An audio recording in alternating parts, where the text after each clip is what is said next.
Hi everyone. Today I'm going to be getting this John Deere lawnmower back up and running. So when I go to turn the key over, nothing happens, the starter doesn't engage, and it acts like it's completely dead, even though I know I got a hot battery. So I'm going to be looking at a few things, doing some troubleshooting, but I think this is a quick and easy fix on the Solenoid. Now this method doesn't apply just to John Deere or just to the D170, it's really all across all lawnmowers.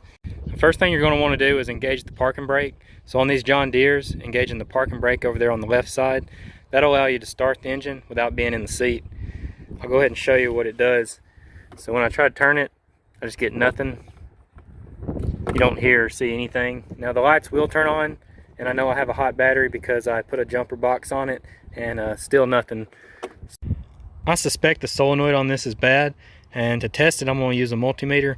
Now don't worry if you don't have a multimeter, I'm mostly just doing this for demonstration purposes.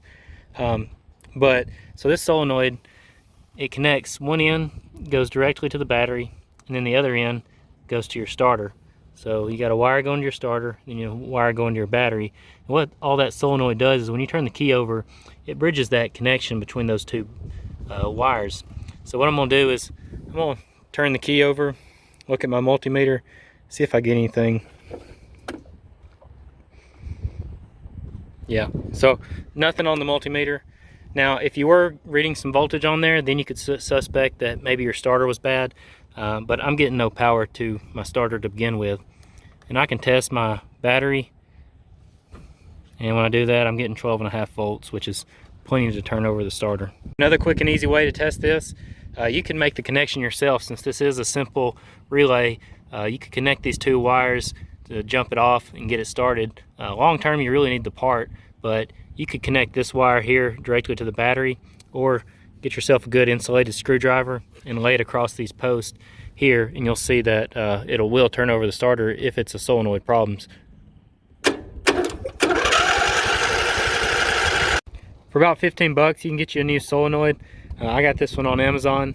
I'll put the link in the description below, but real simple to replace. This one looks nice. Just one 10mm screw right here, and then disconnect all your connections. You got your two power cables, then you got your ground and your switch that goes back to the key.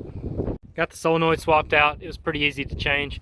Now one more tip, if you do swap out solenoids and you're still getting the same problem, you need to check all your safety switches. You got 3 on this lawnmower. You have your PTO right here, the engagement. That one is right here. And then you have the one under the seat, and then you also have your foot pedal over here. It's a little white button that engages when you hit the brake right here, and that is right here. So check all those, check your connections. I'll give you an example.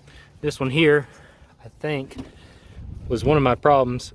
So you can see right there, one of the pins is broke there in the top left, and that would cause you not to provide any power to your solenoid and get to your starter.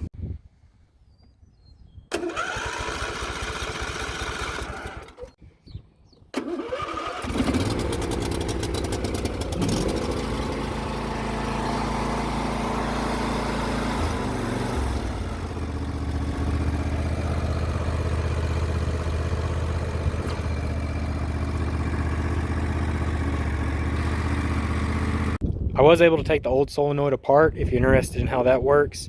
It just has a back plate and a spring that helps throw a rod back and forth. So you have your two leads here, your positive and your negative, going back to your switch.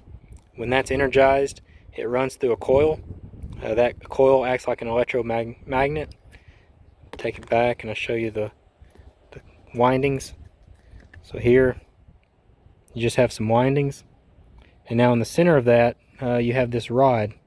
So when the electromagnet's energized, it'll throw that rod and it'll push it forward. You see how it kind of plunges? If I take this casing out and the rod, you have a little plunger here, a connector plate, and a spring down in there. And what that does, it touches those 2 points across where we were connecting our starter to our battery. So as the coil is energized, it pushes it up and makes that connection across these 2 poles.